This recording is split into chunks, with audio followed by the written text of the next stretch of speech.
Assalamualaikum warahmatullahi wabarakatuh. Kami dari kelompok 3 ingin membahas mengenai kasus investigasi audit KAP Rekayasa Keuangan Garuda Indonesia 2018.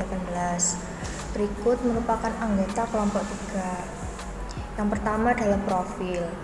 Kepemilikan. PT Garuda Indonesia merupakan maskapai penerbangan nasional Indonesia yang dimiliki oleh pemerintah Indonesia atau BUMN.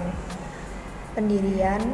Garuda Indonesia didirikan pada tanggal 1 Agustus 1947 dan beroperasi pada tanggal 26 Januari 1949.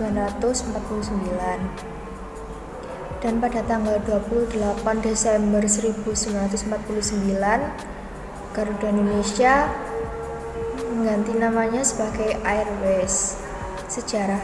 Sejarah berdirinya Garuda Indonesia bermula saat Presiden pertama Republik Indonesia yang bernama Insinyur Soekarno memberikan ide di depan sejumlah perdagangan Aceh untuk membeli pesawat DC-3 atau Dakota dalam rangka melanjutkan dan meningkatkan revolusi kemerdekaan melawan Belanda.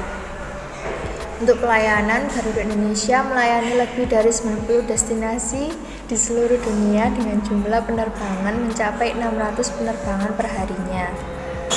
Dan terakhir adalah armada. Garuda Indonesia mengoperasikan 202 armada pesawat sebagai jumlah keseluruhan dengan rata-rata usia armada di bawah 5 tahun. Kemudian yang kedua, pembahasan atau kasus yang dihadapi. PT Garuda Indonesia Tbk melakukan kerjasama terkait penyediaan layanan Wi-Fi board atau konektivitas dalam penerbangan kepada PT Mahata Aero Technology pada 30 Oktober 2018 sebesar 239,94 juta US dollar. Pendapatan dari PT Mahata masih dalam bentuk piutang namun dicatat sebagai pendapatan dalam laporan keuangan PT Garuda Indonesia tahun buku 2018, sehingga mempengaruhi neraca keuangan Garuda Indonesia yang sebelumnya rugi besar menjadi untung hanya dalam 3 bulan. Transaksi tersebut tidak dapat diakui pendapatan dalam tahun buku 2018 karena durasi kerjasamanya cukup panjang, yakni mencapai 15 tahun. Dalam hal ini, PT Garuda Indonesia telah melakukan pelanggaran atas. Yang pertama, Pasal 69 Undang-Undang Nomor 8 Tahun 1995. Yang kedua, Peraturan Bapepam dan LK Nomor 8 G7 dan Interpretasi Standar Akuntansi Keuangan atau ISAK 8 dan PSAK 30.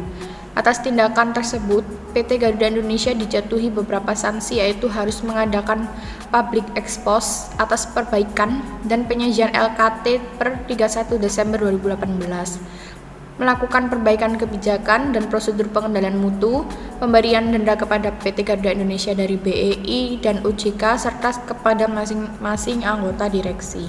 Buku tahun 2018 kepada BI dengan laba sebesar 809,85 US dollar atau setara 11,33 miliar rupiah. Angka ini berbanding terbalik dengan kondisi tahun 2017 yang merugi sebesar 216,58 juta US dollar dan pada kuartal 3 tahun 2018 masih merugi sebesar 114,8 juta US dollar. Yang kedua, tanggal 24 April 2019, dalam rapat umum pemegang saham tahunan RUPST untuk tahun buku 2018, ada dua komisaris Garuda Indonesia atau Khairul Tanjung dan Doni Oskaria menyampaikan keberatan mereka melalui surat keberatan dalam RUPST karena mereka menganggap laporan keuangan tahun 2018 Garuda Indonesia tidak sesuai dengan penyataan standar akuntansi keuangan atau PSAK. Yang ketiga, tanggal 25 April 2019, Bursa Efek Indonesia menyatakan akan memanggil manajemen Garuda Indonesia dan kantor akuntan publik Tanu Brata Sutanto Fahmi Bambang dan rekan selaku auditor laporan keuangan perusahaan. Yang keempat, tanggal 26 April 2019, Komisi 6 Dewan Perwakilan Rakyat atau DPR menyatakan akan memanggil manajemen perseroan. Sebelum memanggil pihak manajemen, DPR akan membahas kasus tersebut dalam rapat internal. Yang kelima, tanggal 30 April 2019, BI bertemu dengan manajemen Garuda Indonesia dan KAP Tanu Brata Sutanto Fahmi Bambang dan rekan. Sementara kementerian belum bisa menetapkan saksi kepada KAP karena masih melakukan analisis terhadap laporan dari pihak auditor. Yang keenam, tanggal 2 Mei 2019, OJK meminta kepada BI untuk melakukan verifikasi terhadap kebenaran atau perbedaan pendapat mengenai pengakuan pendapatan dalam laporan keuangan Garuda 2018. Yang ketujuh, tanggal 3 Mei 2019, Garuda Indonesia mengeluarkan pernyataan resmi dan mengaku tidak akan melakukan audit ulang terkait laporan keuangan 2018 yang dinilai tidak sesuai karena memasukkan keuntungan dari PT Mahata Aero Teknologi. Yang ke-8, tanggal 21 Mei 2019, Garuda Indonesia dipanggil oleh Komisi DPR RI. Jajaran direksi ini meminta keterangan oleh Komisi 6 DPR mengenai kisruh laporan keuangan tersebut. Yang ke-9, tanggal 14 Juni 2019, Kemenku menyimpulkan adanya dugaan audit yang tidak sesuai dengan standar akuntansi. Kementerian Keuangan juga masih menunggu koordinasi dengan OJK terkait penetapan sanksi yang bakal dijatuhkan pada KAP Tanubrata Sutanto Fahmi Bambang dan rekan. Yang ke-10, tanggal 18 Juni 2019, BI selaku otoritas pasar modal kala itu masih menunggu keputusan final dari OJK terkait sanksi yang akan diberikan pada Garuda. Manajemen bursa saat itu telah berkoordinasi intens dengan OJK. Namun BI belum membeberkan lebih lanjut langkah ke depan untuk dari manajemen bursa. Yang ke-11, tanggal 28 Juni 2019, Garuda Indonesia dan auditor laporan keuangan Garuda Indonesia, yakni akuntan publik Kasner Sirumapea dan KAP Tanubrata Sutanto Fahmi Bambang dan rekan dikenakan saksi dari berbagai pihak. Pelaku kecurangan PT Garuda Indonesia Persero Tbk Emitmen Direksi dan Dewan Komisaris PT Garuda Indonesia Persero Tbk, seluruh anggota direksi PT Garuda Indonesia Persero Tbk, seluruh anggota direksi dan Dewan Komisaris yang menandatangani laporan tahunan PT Garuda Indonesia Persero Tbk periode tahun 2018, akuntan publik AP dan kantor akuntan publik KAP Kasner Sirumapea selaku auditor yang melakukan audit LKPT Garuda Indonesia Persero Tbk per 31 Desember 2018. KAP Tanubrata Sutanto Fahmi Bambang dan rekan member of BDO International Limited. Yang kelima yaitu solusi. Pihak KAP dan rekan terkait harus meninjau kembali akun piutang yang dimiliki oleh Garuda Indonesia atas Mahata. KAP juga perlu melakukan cross-check atas dokumen penjualan dan penerimaan perusahaan. Tindakan ini bertujuan untuk menghindarkan kesalahan auditor dalam mengaudit laporan keuangan perusahaan. Sanksi PT Garuda Indonesia Persero Tbk, sanksi yang pertama yaitu PT Garuda Indonesia dikenakan sanksi administratif sebesar Rp 100 juta dikarenakan PT Garuda Indonesia selaku perusahaan publik. Kedua, PT Garuda Indonesia dikenakan sanksi administrasi sebesar 250 juta atas pelanggaran dalam menyajikan laporan keuangan perusahaan. Yang ketiga, PT Garuda Indonesia diharuskan untuk memperbaiki dan menyajikan kembali serta melakukan paparan publik atau public expose atas perbaikan dan penyajian kembali LKT PT Garuda Indonesia Persero Tbk per 31 Desember 2018 paling lambat 14 hari setelah ditetapkannya surat sanksi. Kedua, Direksi dan Dewan Komisaris PT Garuda Indonesia Persero Tbk. Sanksi yang pertama yaitu sanksi administratif berupa denda masing-masing sebesar Rp 100 juta kepada seluruh anggota direksi PT Garuda Indonesia Persero Tbk yang berjumlah sebanyak 8 orang. Sanksi administratif berupa denda sebesar Rp 100 juta secara langsung renteng kepada seluruh anggota direksi dan Dewan Komisaris yang menandatangani laporan tahunan PT Garuda Indonesia Persero Tbk periode 2018. Ketiga, akuntan publik AP dan kantor akuntan publik KAP. Pembukuan surat tanda terdaftar atau STTD selama 1 tahun kepada Saudari Kasner Sirumapea. Yang kedua, melakukan perbaikan kebijakan dan prosedur pengendalian mutu paling lambat 3 bulan setelah ditetapkannya surat pemerintah dari OJK. Selanjutnya yaitu pasca kejadian. Yang pertama, setelah restatement Garuda Indonesia tercatat merugi sebesar US dollar 175 juta. Nilai aset dari US dollar 4,37 juta miliar menjadi US dollar 4,17 miliar. Nilai liabilitas dari US dollar 2,4 juta menjadi US dollar 3,44 miliar.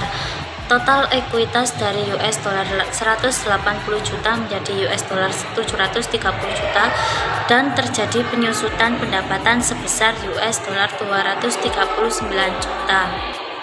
Yang kedua, saham perusahaan dengan kode GIAA merosot tajam 4,4% pada penutupan perdagangan sesi pertama dengan harga Rp 478 per saham dari sebelumnya Rp 500 per saham hingga ke posisi Rp 466 per saham pada penutupan perdagangan. Yang ketiga, turunnya peringkat Garuda Indonesia pada ajang World Airline Award. Baik, untuk yang selanjutnya yaitu teori terkait analisis kasus. Yang pertama yaitu ada perbedaan kepentingan. Ini dapat timbul karena pihak manajemen sebagai pihak penyaji laporan keuangan. Setiap perusahaan pasti ingin dinilai memiliki kinerja yang baik. Maka dari itu, peran seorang manajer dalam menyajikan laporan keuangan akan sangat perlu demi memiliki perkembangan perusahaan yang baik. Akan tetapi dalam kasus PT Garuda Indonesia, di mana menyajikan laporan keuangan dari rugi menjadi laba, para pemakai laporan keuangan seperti pemegang saham akan menunggu kepastian dan audit independen bahwa laporan keuangan yang sudah diaudit akan bebas dari konflik. Dari sini peran auditor independen dalam menentukan kewajaran dan juga kenetralan suatu laporan keuangan perlu untuk meningkatkan keyakinan pemakaian laporan keuangan. Dan yang kedua yaitu konsekuensi. Adanya proses audit laporan keuangan pihak komisaris dari PT Garuda Indonesia dan juga BEI menginginkan adanya pengungkapan laporan keuangan yang memadai.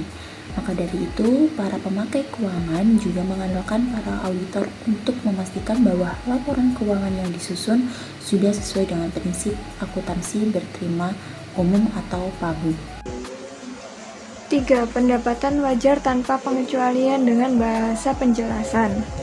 KAP Tanubrata Sutanto dan Fahmi Bambang menyatakan bahwa laporan keuangan PT Garuda Indonesia menyatakan pendapatan auditor bahwa laporan yang disajikan bersifat wajar tanpa pengecualian.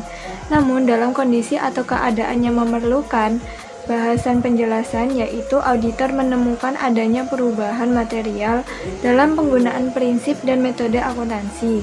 Ikatan Akuntan Publik Indonesia atau IAPI menjelaskan bahwa metode yang digunakan untuk menentukan piutang sebagai pendapatan tak sembarang piutang yang dapat dicatat sebagai pendapatan. Piutang tersebut harus jelas kontrak pembayarannya dan penagihannya. Padahal di dalam perjanjian dengan PT Mahata Aeroteknologi tidak tercantum term of payment yang jelas bahwa bahkan saat ini masih dinegosiasi bagaimana cara pembayarannya. 4. Hubungan yang harus dipertahankan oleh auditor. Dalam pelaksanaan audit laporan keuangan, seorang auditor harus memiliki hubungan yang profesional dan netral sehingga dalam pelaksanaan laporan audit dapat menyediakan kebijakan akuntansi yang sehat. Di dalam kasus PT Garuda Indonesia, KAP Tanubrata Sutanto dan Fahmi Bambang menyebutkan bahwa laporan konsolidasi laporan keuangan PT Garuda Indonesia Tbk sudah disajikan secara wajar dalam hal semua yang material. Namun hubungan auditor dengan para dewan komisaris ini kurang adanya komunikasi. Padahal dewan komisaris di sini berperan sebagai wakil para saham yang mengawasi kinerja manajemen dalam mengelola suatu perusahaan.